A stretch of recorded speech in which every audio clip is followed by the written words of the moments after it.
నమస్తే, welcome to Maneru news. ముందుగా bulletin headlines.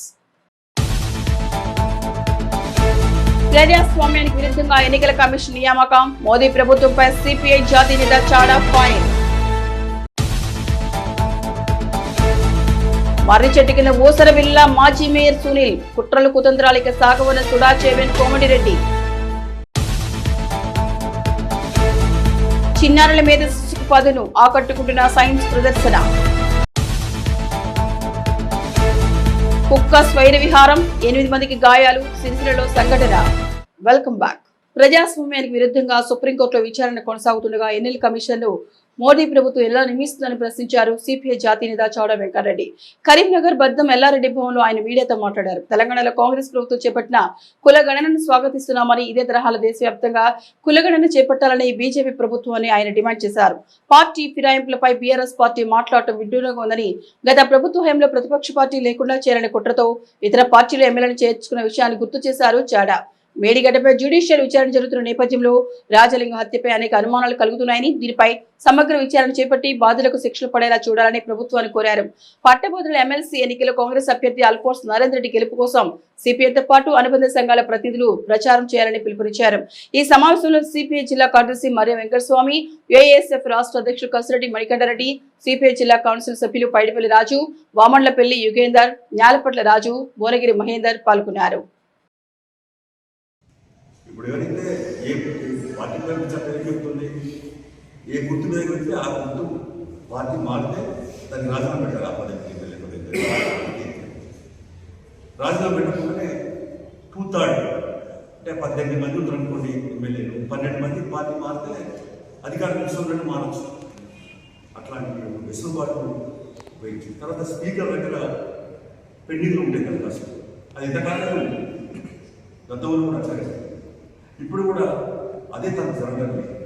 ఈ గవర్నమెంట్ అయితే పారదర్శకంగా రైతుల వాళ్ళకి సంబంధించి రైతుల చూడాలా, పారదర్శకత అసలు ఉంటే గెలవాలి తప్ప పోలీసు గెలవాలి పట్ల చేయడానికి లేదు. కాబట్టి ఒక జవాబుదారీతనంగా ఉండాలి, పారదర్శకంగా ఉండాలి. పట్టభద్రుల ఎమ్మెల్సీ ఎన్నికలో ఓట్లడిగే రైతుకి హక్కు బీజేపీకి లేదన్నారు టీపీసీసీ చీఫ్ మహేష్ కుమార్ గౌడ్. కాంగ్రెస్ ఇచ్చిన హామీలను దశల వారీగా అమలు చేస్తోందని, ప్రజా విశ్వాసం పొందిన ప్రభుత్వానికి ఎమ్మెల్సీ ఎన్నికల్లో పట్టం కడతారని ఆశాభావం వ్యక్తం చేశారు. పట్టభద్రుల ఎమ్మెల్సీ ఎన్నికల్లో కాంగ్రెస్ మద్దతిస్తున్న అల్ఫోన్స్ నరేందర్ రెడ్డి భారీ మెజార్టీతో గెలిపించాలని పట్టభద్రులను ఆయన కోరారు. కరీంనగర్, ఆదిలాబాద్, నిజామాబాద్, మెదక్ పట్టభద్రుల ఎమ్మెల్సీ కాంగ్రెస్ అభ్యర్థి అల్ఫోన్స్ నరేందర్ రెడ్డికి మద్దతుగా కామారెడ్డి జిల్లాలో పట్టభద్రుల ఆత్మీయ సమావేశం నిర్వహించారు.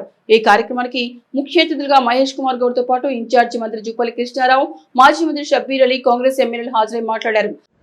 సీఎం రిలీఫ్ ఫండ్ ఇచ్చిన 30,000 చెక్కులు కాంగ్రెస్ ప్రభుత్వం వచ్చినాక డబ్బులు ఇవ్వడం జరుగుతుంది. సిగ్గుచేటు సీఎం రిలీఫ్ ఫండ్ కూడా డబ్బులు ఇవ్వకుండా పలాయనం చూపించినట్టు కేసీఆర్ గారు కాంగ్రెస్కి పరిమితమైన ఇలా బీజేపీ అభ్యర్థికి అభ్యర్థి నిలబెడితే డిపాజిట్ రాదని తెలిసి రూపాయి కాదు కాంగ్రెస్ తనపై వస్తున్న అసత్య ప్రచారాలను నమ్మవద్దని ప్రజలను కోరారు. ఎమ్మెల్సీ కాంగ్రెస్ అభ్యర్థి నరేందర్ రెడ్డి పట్టభద్రులు తనకు మొదటి ప్రాధాన్యత ఓటు వేసి గెలిపించాలని, నిరంతరం ప్రజలకు అందుబాటులో ఉండి సేవ చేస్తారని హామీ ఇచ్చారు. ఇప్పటి వరకు తాను సుమారు 5,000 మందికి ఉద్యోగ ఉపాధికి అవకాశాలు కల్పించారని, గిట్టని వాళ్ళు చేసే అసత్య ఆరోపణలు పట్టభద్రులు నమ్మవద్దని కోరారు. ఈ కార్యక్రమంలో జుక్కాల్, ఎల్లారెడ్డి ఎమ్మెల్యేలు లక్ష్మీ కాంతారావు, మదన్ మోహన్ రావు, జహీరాబాద్ పార్లమెంట్ సభ్యులు సురేష్ షట్కర్, కాంగ్రెస్ నాయకులు పాల్గొన్నారు. రెండవది, కాంగ్రెస్ పార్టీ పరంగా చూసినా కూడా ఎన్నో అంశాలు, ఎన్నో కారణాలు ఉన్నాయి. ఈ ఎన్నికల్లో కాంగ్రెస్ పార్టీ బలపరిచినట్లయితే గెలిపించాల్సిన అవసరం ఉంది. మొట్టమొదటిగా అందరూ కూడా మేధావులు, విద్యావంతులు, చదువుకున్న వాళ్ళు. ఈ ఓటు వేసే ముందు అన్ని అంశాలను కూడా పరిగణలోకి తీసుకోవాల్సిన అవసరం ఉంది. ఈరోజున ఒకటి తెలంగాణ రాష్ట్ర పరంగా చూసిన కాంగ్రెస్ అభ్యర్థిగా మీ ముందుకు వచ్చిన్నాను. ఇంతకుముందు పెద్దలు చాలా చక్కగా చెప్పినారు. మరి ఎందుకు కాంగ్రెస్ పార్టీ అభ్యర్థికి ఓటు వేయాలి? ఓకే, నరేందర్ రెడ్డి అనే విషయాన్ని మర్చిపోదాం. కాంగ్రెస్ పార్టీ అభ్యర్థికి ఎందుకు ఓటు వేయాలి? శ్రేణులు మనం బయటకు వెళ్ళినప్పుడు అడుగుతుండొచ్చు. సో ఇవాళ తెలంగాణ రాష్ట్రం మరి గౌరవ ముఖ్యమంత్రి శ్రీ రేవంత్ రెడ్డి అన్నగారి ఆధ్వర్యంలో చాలా ఫాస్ట్ గా గ్రోత్ అనేది జరుగుతుంటుంది. అది మనమందరం గమనిస్తూనే ఉన్నాం. జస్ట్ నిన్న నా దగ్గరికి 100 మెంబర్స్ ఈ మధ్య కాలంలో మర్రి చెట్టు కింద ఊసరవేలు కూర్చున్నట్లుగా ఉంది. మాజీ మేయర్ సునీల్ రావు తీరని ఎద్దేవా చేశారు సుడా చైర్మన్ సిటీ కాంగ్రెస్ అధ్యక్షులు కోమటిరెడ్డి నరేందర్ రెడ్డి. కరీంనగర్లోని సిటీ కాంగ్రెస్ ఆఫీసులో ఆయన మీడియాతో మాట్లాడారు. అవకాశం కోసం కాంగ్రెస్ నుండి బీఆర్ఎస్ లో చేరి అక్కడ 10 ఏళ్ల పదవులు అనుభవిస్తూ బీజేపీ ఎంపీ బండి సంజయ్ పై తీవ్ర భాషా ప్రయోగంతో మాజీ మేయర్ సునీల్ రావు దూషించింది వాస్తవం కాదా అని ప్రశ్నించారు. ఇందుకు సంబంధించిన ఆడియోని మీడియాకు వినిపించారు సుడా చైర్మన్ కోమటిరెడ్డి. ఇప్పుడు బీజేపీలో చేరగానే ఎంపీ కేంద్ర మంత్రి బండి సంజయ్ పునీతుడయ్యాడా అని ప్రశ్నించారు. సునీల్ రావును చూసి ఓసరవేలు కూడా సిగ్గుపడుతుందని ప్రజలు చేదరించుకుంటున్నారన్నారు. తమ ప్రభుత్వంపై కేంద్ర మంత్రి బండి సంజయ్ కుట్రలు కుతంత్రాలు చేసే ప్రయత్నం చేస్తున్నారని వాటిని ప్రజలెవరూ నమ్మబోరన్నారు. ఇవాళ కులగణన ద్వారా అన్ని వర్గాలకు న్యాయం చేస్తూ అన్ని రకాలుగా ముందుకెళ్తున్న ప్రభుత్వం మీద మీ గత వారం రోజులుగా నువ్వు చేస్తున్నటువంటి ఏదైతే విమర్శలు ఉన్నాయో వాటన్నిటి కూడా స్పష్టంగా ఇవాళ ఈ దేశంలో జరిగినటువంటి కుట్రలు కుతంత్రాలు ఏ విధంగా జరిపినో ఇక్కడ కూడా జరపడానికి మీరు తెరలేపినరు అనేది స్పష్టంగా కనిపిస్తూ ఉంది. నువ్వు మాట్లాడి బండి సంజయ్ కుమార్ మాట్లాడే ప్రతి మాట మీద వారి యొక్క కుట్రలు కుతంత్రాలు కనిపిస్తూ ఉన్నాయి. ప్రజలు గమనించాలని కోరుతా ఉన్నాం. ఇవాళ రేవంత్ రెడ్డి గారి ప్రభుత్వం కాంగ్రెస్ పార్టీ ప్రభుత్వం చూస్తున్నటువంటి ఆదరణ చూసి ఓర్వలేక ఇక మనకు పీటలు కదులుతూ ఉన్నాయి. కాంగ్రెస్ పార్టీ తప్ప ఈ రాష్ట్రంలో వేరే పార్టీకి ఛాన్సే లేదు. అంత బ్రహ్మాండంగా పనిచేస్తూ ఉన్నారు, అంత అద్భుతంగా పనిచేస్తూ ఉన్నారు, అన్ని వర్గాలకు న్యాయం చేస్తూ ఉన్నారు. ఎన్ని ఇబ్బందులైనా అన్ని సమస్యలు అధిగమించుకుంటూ ముందుకెళ్తూ ఉన్నారు. ఈ ప్రభుత్వం ఆషామాషి కాదు. ఇలా అందరినీ కలుపుకొని ఎన్ని ఇబ్బందులైనా అధిగమిస్తూ ముందుకెళ్ళినటువంటి రేవంత్ రెడ్డి గారి ప్రభుత్వం ప్రజలు ఆశీర్వదిస్తే నీతోటి ఏమైందని చెప్తా ఉంది. కరీంనగర్ లో ఏర్పాటు చేసిన సైన్స్ మ్యూజియం ఆకట్టుకుంటోంది. మినీ నక్షత్రశాల, శ్వేతనాగు మేధస్సుకు పదును పెట్టే బ్రహ్మస్తూపం, తలం కోణాలు తగ్గిన కొలది, అద్దాల్లో పెరిగే ప్రతిబింబాలు, గాలిలో తేలియాడే బంతి, జంతు వృక్ష అవశేషాలు విద్యార్థులను ఆకట్టుకుంటున్నాయి. జిల్లా కలెక్టర్ ప్రమేల సత్పతి ప్రత్యేక చొరవతో ఏర్పాటు చేసిన ఈ మ్యూజియంలో ఆసక్తి గొలిపే 60కి పైగా ప్రయోగాలు అందుబాటులో ఉంచారు. కరీంనగర్లోని ప్రభుత్వ బోర్డు హై స్కూల్లో ఏర్పాటు చేసిన సైన్స్ మ్యూజియం చిన్నారులను ఆకట్టుకుంటోంది. విద్యార్థులకు ఎంతో ఉపయోగపడే ప్రయోగాలను అందుబాటులో ఉంచారు. విద్యాశాఖ ఆధ్వర్యంలో ఏర్పాటు చేసిన ఈ సైన్స్ మ్యూజియంలో అనేక ప్రయోగాలను ఆవిష్కరించారు. పెరిస్కోప్, దర్పణాల మధ్య కోణం, స్పిన్సన్ ఆర్కోబాటిక్ బాల్, ఫ్లోటింగ్ బాడీ, స్వర్గం నుంచి వచ్చే నీరు, ఫెడల్ పవర్ ఇలా పలు ప్రయోగాలు ఆకర్షణగా నిలిచాయి.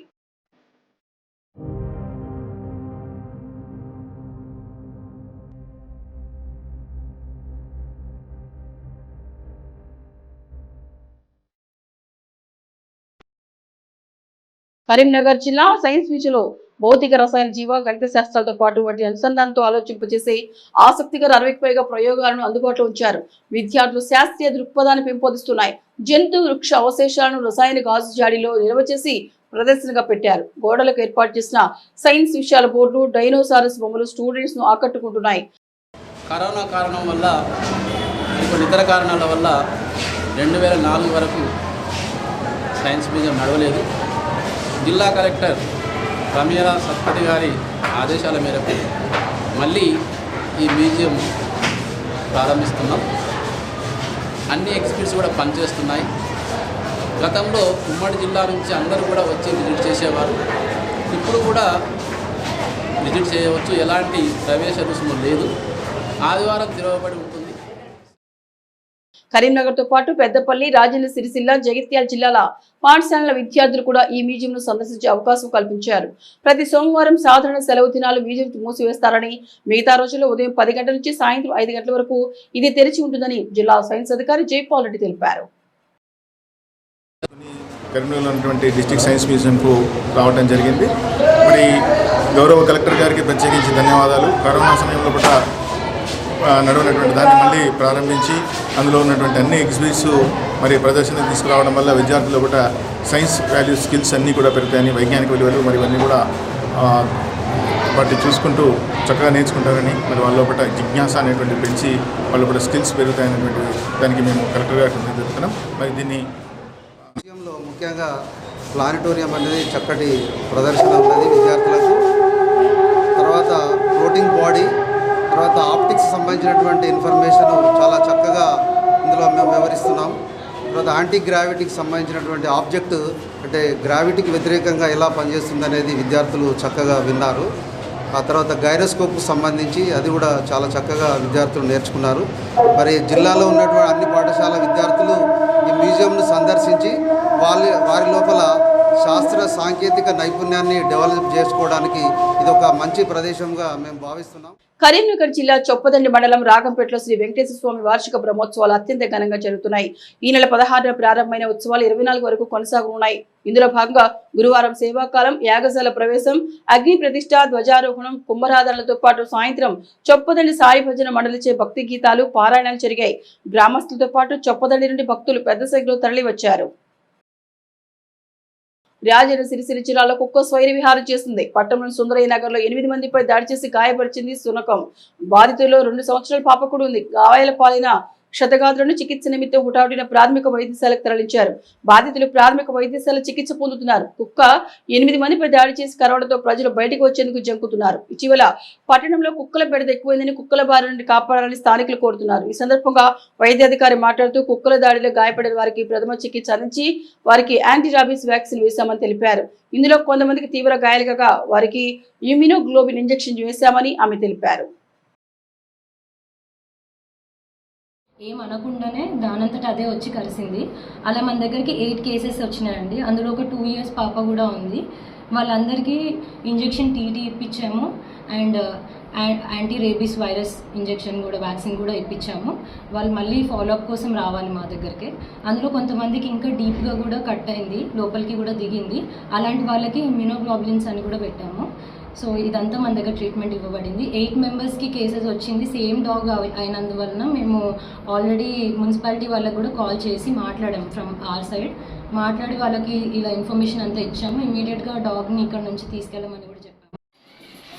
కుక్కగా వచ్చింది, కూరగాయలు తీసుకుంటాను బయటకు వచ్చినా ఇట్లా అంటుకుంది. కానీ వెళ్తాను కూరగాయలకే వచ్చిన ఇంట్లో కానీ బయటకు మా గేట్ కానీ ఎంతమంది నాకైతే ఫస్ట్ వచ్చింది. కూరగాయలు తీసుకుంటున్నా హాస్పిటల్ ఉన్నారు కదా అందరు. ఎస్ఆర్ఎస్పీ కాలువ ద్వారా యాసంగి పంటలకు సాగునీరు అందుతోంది. ఇప్పటివరకు 4 తడులు సరఫరా చేయగా మరో 3 తడులకు వారబందీ ద్వారా సాగునీరు అందించేందుకు అధికారులు చర్యలు చేపట్టారు. శ్రీరామ్ సాగర్ ప్రాజెక్టు నుండి గత డిసెంబర్ 25 నుండి యాసంగికి సాగునీటిని సరఫరా చేస్తున్నారు. అప్పుడు 80.500 టీఎంసీలు నిల్వ ఉండగా ప్రస్తుతం 38 టీఎంసీలకు పడిపోయింది. ఎల్ఎండి దిగువన కాకతీయ కాలువ పరిధిలో జగిత్యాల, పెద్దపల్లి, కరీంనగర్ జిల్లాలోని జోన్ 2 ఆయకట్టుకు ఇప్పటివరకు 4 నీటి తడులు పూర్తయ్యాయి. వారబందీ ద్వారా మరో 3 నీటి తడులు చొప్పున అందిస్తే యాసంగి నీటి విడుదల ప్రణాళిక పూర్తవుతుంది. మహాశివరాత్రి జాతరకు ముస్తాబోతోంది రాజన్న సిరిసిల్ల జిల్లా వేములవాడ శ్రీ రాజరాజేశ్వర స్వామి ఆలయం. ఈ నెల 25 నుండి 3 రోజుల పాటు జాతర జరగనున్న నేపథ్యంలో ఏర్పాటు చేస్తున్నారు ఆలయ అధికారులు. మహాశివరాత్రికి లక్షలాది మంది భక్తులు సందర్శించే అవకాశాలు ఉన్నందున భక్తులకు సదుపాయాల కల్పనకు చర్యలు చేపట్టారు. ఇందులో భాగంగా ఆలయ పరిసరాల్లో చలువ పందిళ్లు వేస్తూ వాటిని సుందరీకరిస్తున్నారు. ప్రతి సంవత్సరం 3 రోజుల పాటు రాజన్న గుడిలో మహాశివరాత్రి అంగరంగ వైభవంగా జరుగుతున్న నేపథ్యంలో సామాన్య భక్తులకు ఇబ్బందులు రాకుండా ఏర్పాటు చేస్తున్నారు ఆలయ అధికారులు. డిమాండ్లు పరిష్కరించాలని కరీంనగర్ డివిజన్ ఆఫీస్ ఎదుట నిరసన చేపట్టారు ఎల్ఐసి ఉద్యోగులు. ఎల్ఐసిలో క్లాస్ 3, క్లాస్ 4 కేడర్లో నియామకాలు చేపట్టాలని ఇన్సూరెన్స్ ఎంప్లాయీస్ యూనియన్ ఆధ్వర్యంలో ధర్నా చేపట్టారు. గంట పాటు విధులు బహిష్కరించిన తమ నిరసనను వ్యక్తం చేశారు. ఈ కార్యక్రమంలో డివిజనల్ నాయకులు వామన్రావు, సూర్యకళ, సత్తయ్య, బసవేశ్వర్, అనుపమ, శ్రీలత, డివో యూనిట్ నాయకులు పాల్గొన్నారు. వేల మందికి ఈ రోజు ఉద్యోగ నియామకాలు కల్పించిన విషయాన్ని మీరు అందరూ గమనించాలి. మీకు అందరూ తెలుసు ఆ రోజు 1978, 80, 81, 83, 84, 85, 1986, 87, 88, 89, 90, 92, 93 ప్రతి సంవత్సరం ఒక స్వర్ణయుగ ప్రతి సంవత్సరం ఉద్యోగాలైనటువంటి నియామకాలు జరుగుతూ ఉంటుండే. కానీ ఎప్పుడైతే సరళీకృత ఆర్థిక విధానాలు వచ్చిన తర్వాత దేశవ్యాప్తంగా అన్ని ప్రభుత్వ రంగ సంస్థలు ఇక బులెటిన్ ముగించే ముందు హెడ్లైన్స్ మరొకసారి. ప్రజాస్వామ్యానికి విరుద్ధంగా ఎన్నికల కమిషన్ నియామకం, మోదీ ప్రభుత్వంపై సిపిఐ జాతీయ నేత చాడా ఫైర్. మర్రి చెట్టు కింద ఊసర విల్ల మాజీ మేయర్ సునీల్, కుట్రలు కుతంత్రాలకి సాగవన సుడా చైర్మన్ కోమటిరెడ్డి. చిన్నారుల మీద పదును ఆకట్టుకుంటున్న సైన్స్ ప్రదర్శన. కుక్క స్వైర విహారం, 8 మందికి గాయాలు, సిరిసిల్లలో సంఘటన. ఇవి మానీ న్యూస్ బులెటిన్ విశేషాలు. నమస్తే.